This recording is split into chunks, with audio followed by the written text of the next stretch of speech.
Movie के start में hip hop गाने के थ्रू हमें बताया जाता है किंग रिचर्ड वॉर के लिए अपने शहर से बाहर गए हुए थे और तभी उनका भाई जॉन और उनके शेरिफ शहर को अपने कब्जे में ले लेते हैं और प्रजा पे भारी मात्रा में टैक्स लगा रहे थे जो प्रजा बहन नहीं कर पा रहे थे। और प्रिंस जॉन को रोकने वाला वॉरियर रॉबिन हुड भी शहर से बाहर था।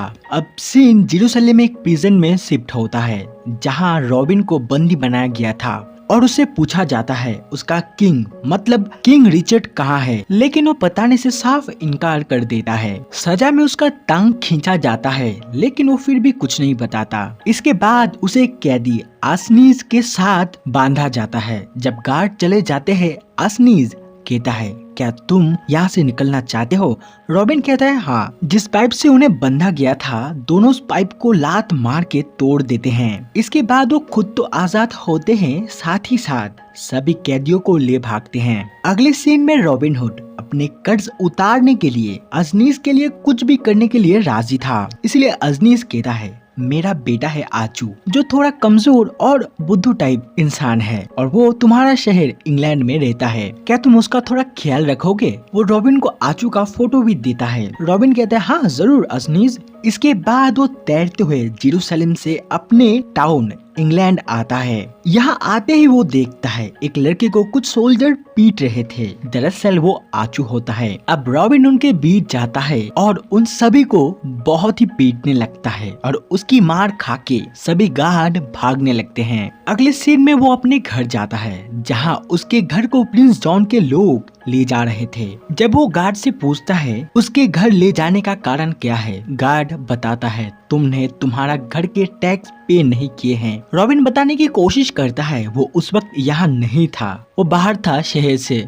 लेकिन गार्ड कुछ भी नहीं सुनते और उसके घर को ले जाने लगते हैं। इसके बाद वो अपने सर्वेंट ब्लिंकन से मिलता है जिसके पास कुछ बैड न्यूज थे। वो बताता है रॉबिन तुम्हारे पिता माता सारे ब्रदर्स सबकी मृत्यु हो गई है, इवन तुम्हारे डॉग कैट्स और गोल्ड फिश की भी मृत्यु हो चुकी है। तुम्हारे पिता जाने से पहले एक बॉक्स छोड़ के गए हैं, उन्होंने बताया इसमें की है जिससे तुम बहुत ही नायाब और कीमती चीजें खोल सकते हो। अब रॉबिन ब्लिंकिन को आचू से भी मिलवाता है। तभी एक बच्चा भागते हुए उनकी तरफ आता है जिसके पीछे शेरिफ रॉटिंगम थे। रॉबिन उससे लड़ जाता है बच्चे के लिए। वो रॉटिंगम को इंसल्ट करता है और साथ ही साथ प्रिंस को भी और उन लोगों को वहाँ से भगा देता है। अब सीन राजमहल में शिफ्ट होता है जहाँ किंग रिचर्ड की बेटी मैरियन को दिखाया जाता है जिसके कमर में टेस्टरी बेल्ट लगाया हुआ था उसके पिता के द्वारा, जो कि मैरियन किसी लड़के से प्यार न कर सके, सिर्फ अपने होने वाले पति से ही प्यार कर पाए। इसलिए लेडी मैरियन को उस लड़के की तलाश थी जिसके पास उसकी की होगी जो उसका लॉक खोल पाएगा। नेक्स्ट सीन में दिखाया जाता है शेरिफ किंग के पास जाता है और बता देता है रॉबिन शहर में आ गया है जो हम लोगों को बहुत ही पीटा है। वो टैक्स बढ़ाने के लिए बहुत ही गुस्सा है और ये बहुत ही सीरियस प्रॉब्लम है, मुझे लगता है शायद वो हम पे हमला करेगा।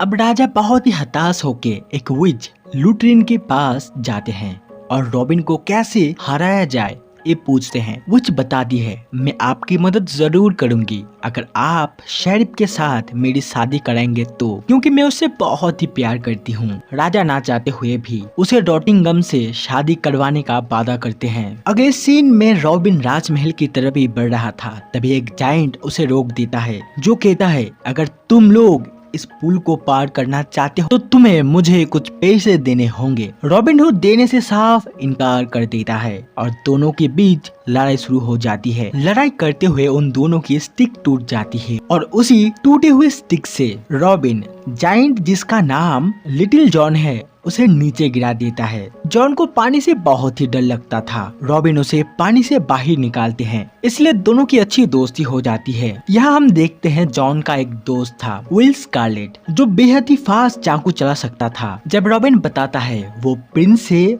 टैक्स बढ़ाने के लिए बात करने जा रहा है, स्कारलेट और लिटिल जॉन दोनों उसके साथ जाने के लिए राजी हो जाते हैं। अगले सीन में दिखाया जाता है राजमहल में पार्टी चल रही थी तभी वहाँ एक जंगली सुअर के साथ रॉबिन हुड की एंट्री होती है। वो पिग को बहुत ही जोर से टेबल पे रखता है और उसकी ये डेयरिंग देख के मैरियन उस पे फिदा हो जाती है। अब रॉबिन उसके पास जाता है और उसके हाथ को प्यार से पकड़ता है, जिससे शेरिफ को बहुत ही गुस्सा आ रहा था क्योंकि वो मैरियन को पसंद करता था। अब रॉबिन कहता है, प्रिंस जॉन, तुमने तुम्हारे भाई के गैर हाजिरी में उसका राज्य अपने कब्जे में लिया है और टैक्स बढ़ाया है। टैक्स को कम करो, वरना मैं सारी प्रजा को तुम्हारे विरुद्ध कर दूंगा और तुमसे लड़ाई करूंगा। तभी शेरिफ रॉबिन को चाटा मारते हुए कहता है, तू पहले मुझसे तो लड़ और मेरे सेना से। अब रॉबिन और सेना के बीच लड़ाई स्टार्ट हो जाती है। रॉबिन सेना के सामने थोड़ा सा कमजोर पड़ रहा था। तभी उसके दोस्त आ जाते हैं। अब उनकी बहुत बड़ी लड़ाई हो जाती है।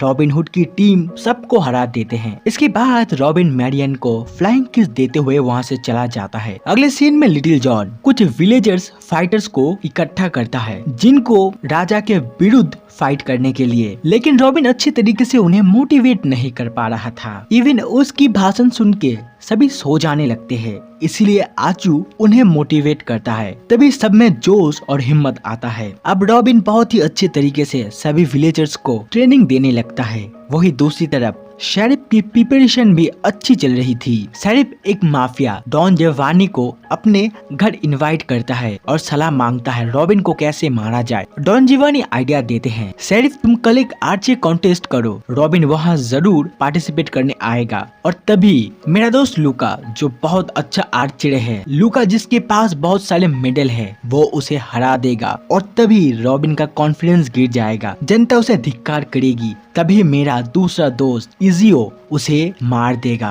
आइडिया सुन के शेरिफ बहुत ही खुश हो जाते हैं और इनकी सारी बातें मैरियन सुन लेती है और मैरियन रॉबिन को वार्न करना चाहती थी, इसीलिए वो अपने सर्वेंट ब्रूमहिल्डा के साथ निकल पड़ती है। अगले सीन में वो रॉबिन के पास आ जाते हैं। तभी लिटिल जॉन ब्रूमहिल्डा को गोद में लिए उतरने जाता है, लेकिन उसका वजन इतना होता है वो गिर जाता है। इसके बाद मैरियन कहती है, रॉबिन, शेरिफ तुम्हें मारने का प्लान कर रहा है। कल आर्चरी कंपटीशन होगा, तुम उसमें पार्टिसिपेट मत करना। तुम्हें आर्चरी कॉन्टेस्ट में मारने का प्लान है, प्लीज तुम उस कॉन्टेस्ट में पार्टिसिपेट मत करना। रॉबिन बड़ी ही कूल तरीके से कहता है, नहीं मैं नहीं करूंगा। इसके बाद वो मैरियन को लिए बड़ी ही प्यार से गाना गाने लगता है, जिसे सभी बड़ी ही मजे से देख रहे थे। तभी कुछ स्ट्रेट हो रहा था, जिसे देख सभी बड़े ही मजा लेने लगते हैं। लेकिन जब रॉबिन पर्दा हटाता है तो वो देखते हैं वो उसका शॉर्ट था। अब वो मैरियन को लिए एक साइड में आ जाता है और किस करने जाता है। तभी मैरियन बताती है, तुम बस मुझे किस कर सकते हो, इसके आगे कुछ भी नहीं,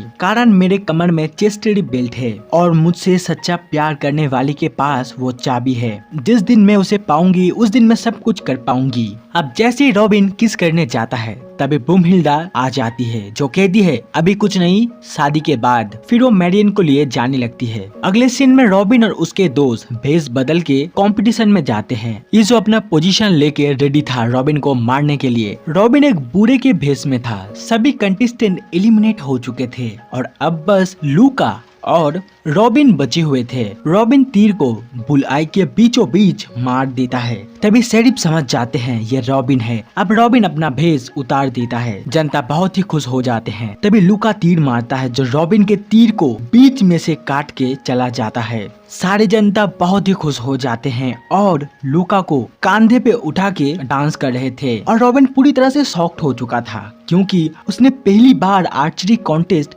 हारा था। अब रॉबिन मूवी स्क्रिप्ट को देख रहा था, क्या उसे एक और मौका मिलना चाहिए? तो उसे पता लगता है हाँ, उसे एक और मौका मिलेगा। जॉन और शेरिफ भी स्क्रिप्ट को देखते हैं, उन्हें भी पता लगता है एक और मौका मिलेगा। इसलिए शेरिफ इजियो को इशारा करके कहते हैं शूट करने के लिए, और वो जैसे ही रॉबिन पे शूट करता है, ब्लिंकिन उस एरो को पकड़ लेता है। अब रॉबिन अपना एरो निकालता है और गेम को कंटिन्यू करने जाता है। तभी लूका उसे मार के उसका बैलेंस डिसबैलेंस कर देता है, लेकिन फिर भी एरो घूमते हुए सभी ऑडियंस राजा सबके पीछे से जाते हुए निशाने को छेद कर देती है। अब शेरिफ के लोग रॉबिन हुड को पकड़ लेते हैं और उसे फांसी देने जा रहे थे। तभी मैरियन कहती है, तुम रॉबिन की जान बख्श दो, मैं तुम्हें सौंप दूंगी, मैं तुमसे शादी कर लूंगी। अब देखा जाता है मैरियन उससे शादी कर रही थी, लेकिन फिर भी रॉबिन हुड को हैंग कर रखा हुआ था। इन केस अगर मैरियन बात से मुकर जाती है तो रॉबिन को फांसी देके मार दिया जाएगा। अब ना चाहते हुए भी मैरियन ने शादी कर रही थी। अब जब तलक मैरियन हाँ बोलती तभी आचू रॉबिन के फंदे को काट देता है और मैरियन दिल खोल के ना बोल देती है।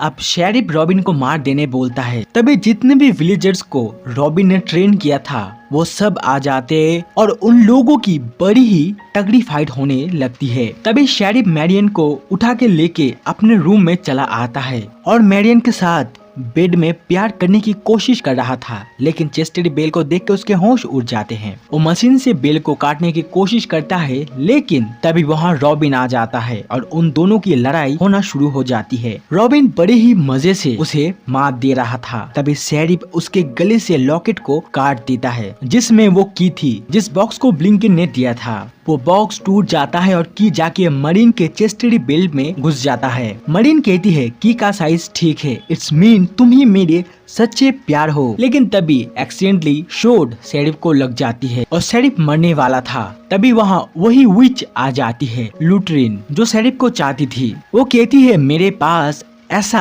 कैप्सूल है जो तुम्हें ठीक कर सकता है। अगर तुम मुझसे शादी करने का वादा करो तो मैं तुम्हें वो दूंगी। अब शेरिफ वादा करता है और विच उसे कैप्सूल देती है, जिसे लेते ही शेरिफ ठीक होने लगता है और विच उसे घसीटते हुए ले जाने लगती है शादी करने के लिए। इसके बाद रॉबिन एक प्रीस्ट के पास जाता है और वो उन दोनों की शादी करवा रहे थे। तभी वहाँ किंग रिचर्ड आ जाते हैं, जो शादी के लिए पूरी तरह से सहमति देते हैं और रॉबिन को ना शेरिफ भी बना दिया जाता है। इसके बाद उनकी शादी हो जाती है और वो दोनों खुशी खुशी जाने लगते हैं और यही इस मूवी का एंड हो जाता है।